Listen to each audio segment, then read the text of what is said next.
St. Stephen's Cathedral in Vienna is considered to be one of the most important Catholic cathedrals in Europe.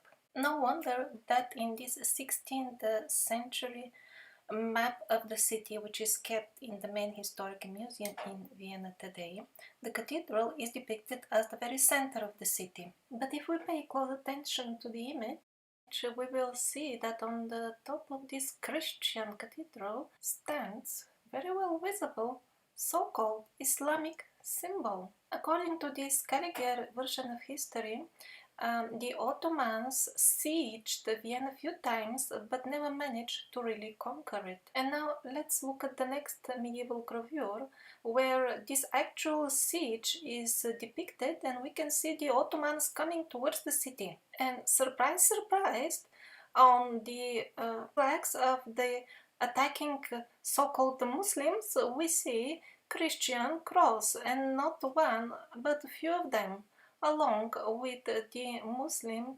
crescent symbol. Nowadays, this artifact is kept in a history museum in Vienna. All other artifacts have proper description, and very detailed information is available for about almost anything else, including full history of the tiling of the floors. The very old emblem of the city was placed in a dark corner without any description. What is going on actually here? It looked very awkward. On one side, the history books tell people that Vienna was never taken by any Ottomans, and yet for a long time their most important Christian cathedral had the Muslim side on the top of it. 10-15 years ago, when the project of the new chronology started getting popular, people heard about this, and when they were visiting this museum in Vienna, they started asking, what is this? How come this the symbol of the enemy on the top of your most important cathedral? So they had to put some sort of sign, because the situation was getting very uncomfortable, and this is what they came up with. Actually, the Pope and the Kaiser, these are the moon and the stars, and that's what it is on the symbol. This is a photo of this new plate in this museum. And the lie is so obvious. Just look at the symbol itself. It's written Suleiman on it. In the Empire of the Survivors, the crescent and the cross were coexisting peacefully, as did the two religions, or to be more precise, the two branches of the one religion. And after the new paradigm was forced upon the people with the power of the sword, they removed this symbol from their cathedral with hatred, because they started believing that this is purely Islamic symbol, and also they were led to believe mistakenly that the Muslims are their enemies. But altering the dates of the history was not enough for those who ordered the new history. They also embarked on the task of presenting the local governors and rulers of the various provinces of the Empire of the Survivors as independent rulers to cover up the traces of the survivors. Second, they created tons of fictionally phantom events and persons to fill up the artificially manufactured gap of the 1000 years shift back in history, and also the other shifts. That was a lot of vacant space and time in history that needed to be filled up with something artificial. It's not difficult to achieve, because in various areas the people had different names for the same person. For example, Charles is in French, but the same person in England will be called Charles. And yet, if we go to Spain, the same person would be Carlos. In this way, the same person would be reflected in the history of various nations under a different name, and the events that he is involved with will be similar, however not exactly the same. Many such phantom events or doubles of the same have been discovered and studied by the scientists who are writing the so-called New Chronology, that is the project in which Anatoly Fomenko plays a pivotal role. Many contemporary scientists take part in this project, and you can find the names of most of them in the list that I provided earlier. At least half of the information in this video series is based on the research of this group of scientists. The next task of the fabricators of the history was to ascribe the knowledge and culture that the survivors brought to various uncivilized nations and tribes as local. They always try to assure us that the tribes naturally evolved and learned, discovered how to do things just like that by themselves. The next task of the fabricators was to misrepresent the various groups of survivors and always provide some sort of explanation that these were actually local people or they came from somewhere else, but that they were not actually what they were, and things like that. Before reviewing in detail the war on the last few islands of descendants of survivors, I would like to say a few words about the true history of religion. Changing the original pure spiritual knowledge of the survivors was vital for the parasites. On one side, they absolutely had to deprive the humans of their true spiritual path so that they can render them powerless as they forget their true nature of magical interdimensional beings. And the parasites managed to put most of us in very tiny boxes of existence and convince us that this is all that is. There is nothing outside of this small box and you live inside it. On the other side, the new parasitic colored versions of religions became very, very convenient in starting wars. And wars are favorites for the parasites. Not only the humans kill each other without any external help, but also it gives a pleasure to the parasites because that is exactly their very nature. It is one of suffering and misery and pain. As far as Christianity is concerned, there is almost no point discussing it. So much has been written, and so many people have expressed their legitimate concerns that in its most popular form nowadays, it has very little to do with the mission of Christ or his person. More information can be found, for example, in my video about Lord Baal. Research on the topic that actually the Bible is a very recent creation is readily available all over internet. Very few people are aware, however, that there is plenty of evidence and historic artifacts pointing towards the fact that Christianity, Islam, and in fact all world religions have a common source. Contrary to the popular belief, they do not seem to sprout from unrelated prophets and messiahs, but come from a common source. Most of the attributes of the Russian tsars, kings, and emperors have Arabic inscriptions on them. It's also all over their thrones and other belongings. This fact doesn't fit in this Scaliger history line, so it was completely ignored, and when photos were taken of these items, for example for school books, they were always taken from an angle that one cannot actually see the Arabic inscriptions. When the team of the New Chronology started raising the question of these Arabic writings, lie was quickly coined in a desperate attempt to find some sort of explanation. The lie was that since the Russians did not have knowledge how to make their own weapons, they had them ordered in other locations like Saudi Arabia, Turkey, and many others. How could Saudi Arabia, that did not have any mining at all developed or any factories, big-scale factories to manufacture such things,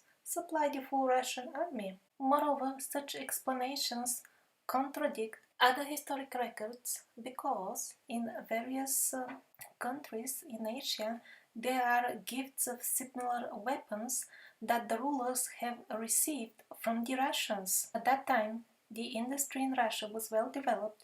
There was a lot of mining and a lot of factories manufacturing such sophisticated items. Moreover, on these weapons that are supposedly made in Islamic countries, there are plenty of depictions of human figures, and this is just one of the many examples of so-called Islamic helmets that are full of figures of people and animals. That is not at all in Islamic style. Russia, the Christian country, was manufacturing items with Arabic inscriptions, and not only weapons.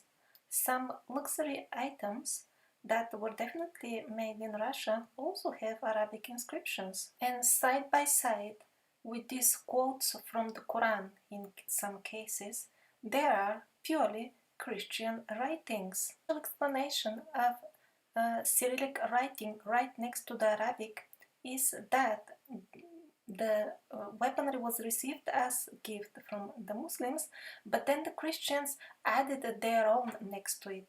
However, the team of the new chronology debunked this lie as well with the fact that in some cases the Russian Cyrillic writing was cast in such a way that it was obviously present at the time the weapon was originally made and could not have been added at a later stage. And I mean, all this explanation that even the kings were wearing Arabic inscriptions, considering them as elements of flowers without understanding them, is quite stupid. If Christians and Muslims were really bitter enemies, as the followers of Scaliger are trying to convince us, then I personally simply cannot believe it that the king would wear inscriptions on the Quran on his own head, right on the forehead. And what were the Ottomans doing at the same time?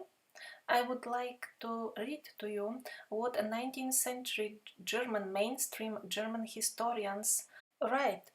Although they are trying to find some sort of awkward explanation to these facts within the scope of the Scaliger version, still the very facts that they present are very interesting. A number of Turkish rulers belonging to the dynasty of Dashimed of Cappadocia started minting coins depicting Jesus Christ. Some of them had the special Christian Gigliati cross, the one you can see on the screen. It seems, continue the historians, that they were just imitating the coins of the European kings that you see now on the screen, without understanding the meaning of these images. Historians continue even further. It seems other rulers of Asia Minor didn't want to be left behind. That is why they were also minting coins on which these fanatic Muslim rulers depicted themselves with European crowns on their heads, with European daggers, and decorating themselves with Christian cross. All this must have been done by the unexperienced workers in the mints, who did not understand what are they depicting because they didn't know Latin. So what's going on here?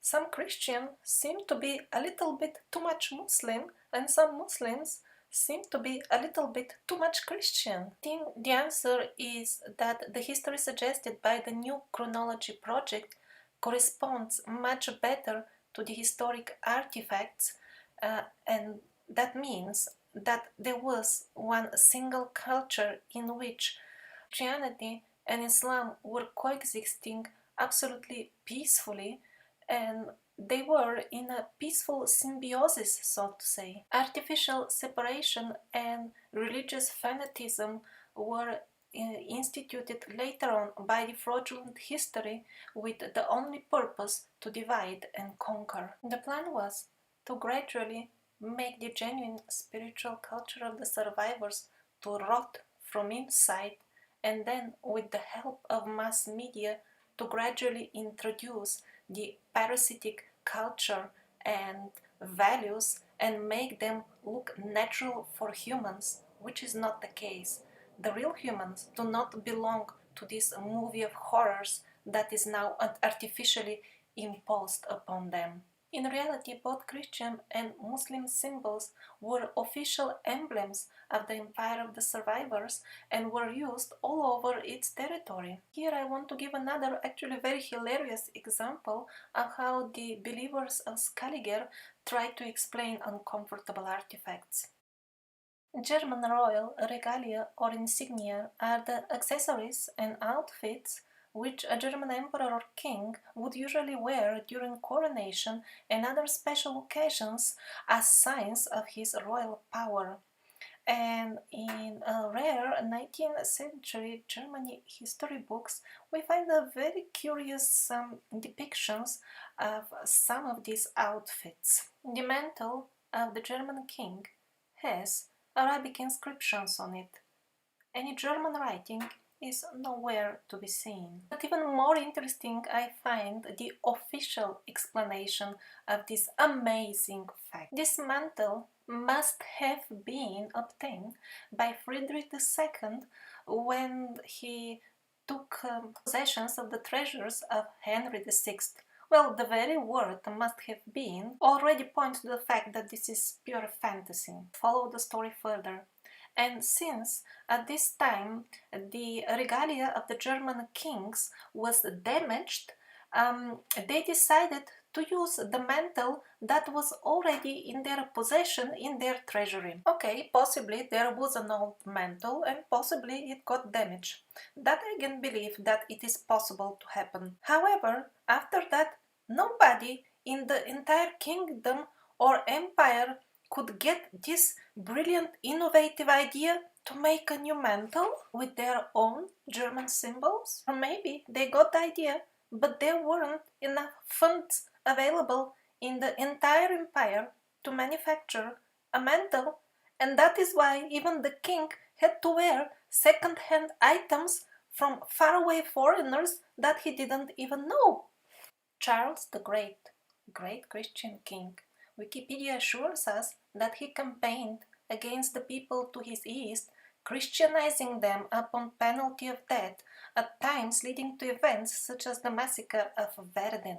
His mantle, his ceremonial outfit, is now kept in the Aachen Cathedral treasury. This fanatic Christian wore the signs of Islam all over his mantle, and he had the main Islamic sign right on his chest. People were not those religious fanatics that we are led to believe they were. We have been misled to believe that they were fanatics with the purpose that we become fanatics and start killing innocent people for no reason whatsoever. Catholic Cathedral of St. Vitus in Prague. We are being assured that this is purely Catholic cathedral, yet on a central place we see Orthodox writings. These Italian and German swords are kept in a museum in Toronto.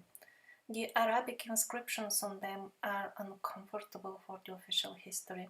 That is why they fabricated a clever description and put it even besides the swords in the museum. The explanation is that at some later stage the swords must have been kept in some Arabic storage place, and that's why, for the purpose of inventory, these Arabic inscriptions were placed on them. Well, it is written in a museum on the wall, and people actually believe these things. They think there is some research behind it. However, the proof of this story is absolutely none. And most likely these old German and Italian swords bear Arabic inscriptions because at that time they were part of this big, vast culture of the survivors, which was using Arabic language as one of the main all over its vast territory in which Germany and Italy were parts. Countless number of churches have the symbol of the crescent, the purely Muslim symbol of crescent, on their crosses. It seems that in the not so far away past, Christians and Muslims could exist peacefully, but since they adopted the new history, conflicts started appearing. A very interesting piece of literature has fortunately survived the medieval cleanup of books containing real history, and that is Voyage Beyond Three Seas, written by Afanasy Nikitin. The book is written in Russian, well, most of it. The interesting thing is that right in the middle of the Russian text, the author elegantly inserts full passages in Arabic. Moreover, they continue to be written with Russian letters. One example: O my Lord Jesus Christ, please be merciful upon the sinner Afanasia Nikitin. After a few more sentences in this spirit, he says, O my Lord, Allah, my guiding star, Allah, Karim Allah, Regim Allah, Karim Allah, Reggae Melio, Allahim Dulimo. After that, he goes on in purely what we would call Christian spirit. And since he was writing this book to be read by the audience, not for himself, obviously the normal people at that time found it absolutely natural to switch between Russian and Arabic at any given time. Later in the book, we can even read Isa Ruholo, which in translation would be something Isa, the spirit of Allah. At this point, we need actually to coin a new word. Is this Christo-Islamic prayer or Islamo-Christian? And this is not the only book of this kind. Similar passages are found in a number of very old Orthodox prayer books. Gunther Lulling was a German scholar who specialized in Islamic studies. He learned perfect Arabic and spent a long time in Syria for his studies. The conclusion of his research is that initially the Quran was in the form of these Islamo-Christian songs. Paul of Aleppo was a Christian monk who was accompanying the Orthodox Christian patriarch Macarius III Zaim in his travels. The book is called The Travels of Macarius. So the question arises, in what language was this book written? The supporters of this Caligari theory, of course, will reply that this Orthodox Christian monk who was traveling with his Orthodox Christian father and staying in an Orthodox Christian country, Russia, would write his book in Russian or maybe also in Old Greek language. Or maybe, in the worst case scenario, it would be in Latin. However, the book is written in Arabic, and not only that, but inside this book, he writes actually in Russian language, but written with Arabic letters.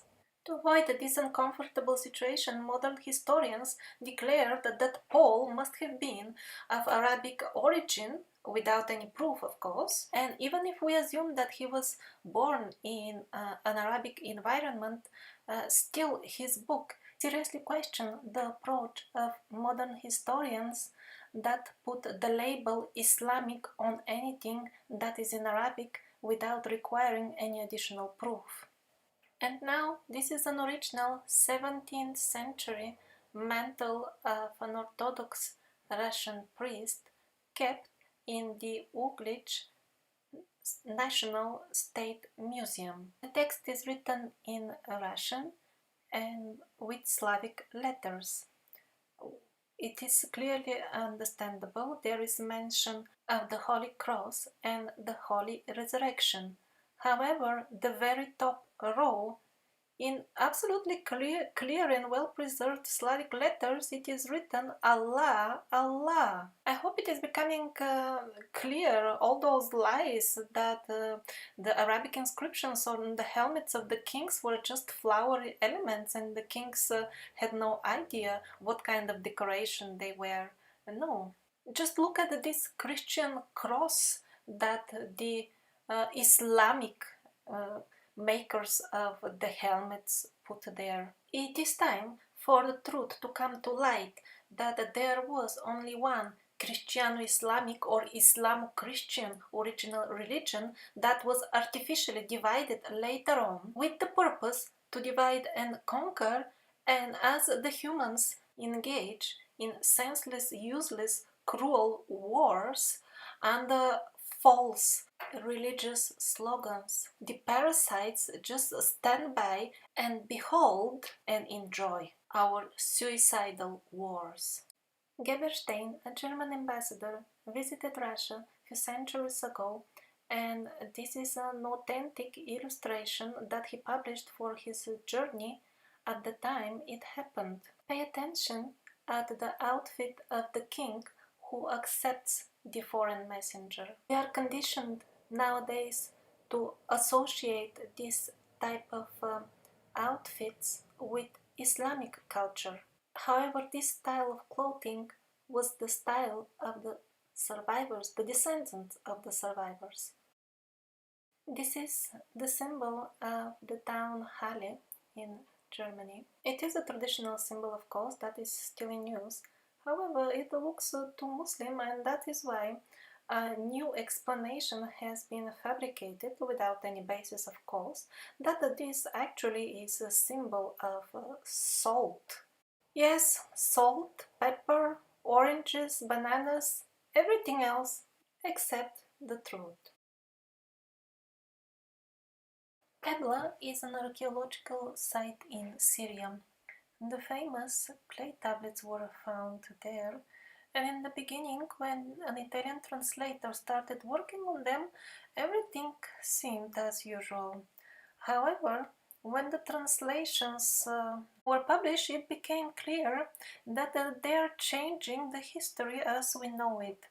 One of the things that was mentioned by the translator, that actually the history of all religions together is different. The translator was personally threatened and forced to even renounce his existing translations and to stop translating further. In 2013, during the war in Syria, the place where the tablets and the research papers on them are kept was bombed and destroyed. This is an actual footage of the situation after this bombing.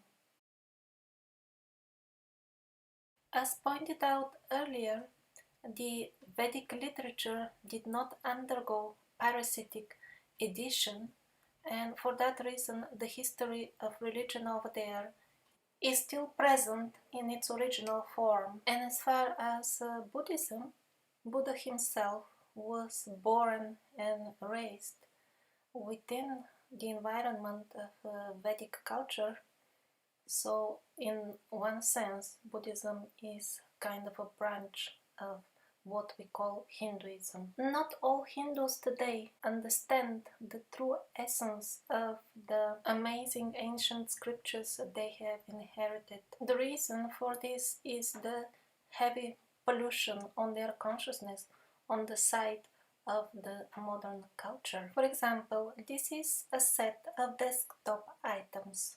Most of us, when we look at them, we either understand very quickly what they mean, or we can find out quickly and easily learn what they mean.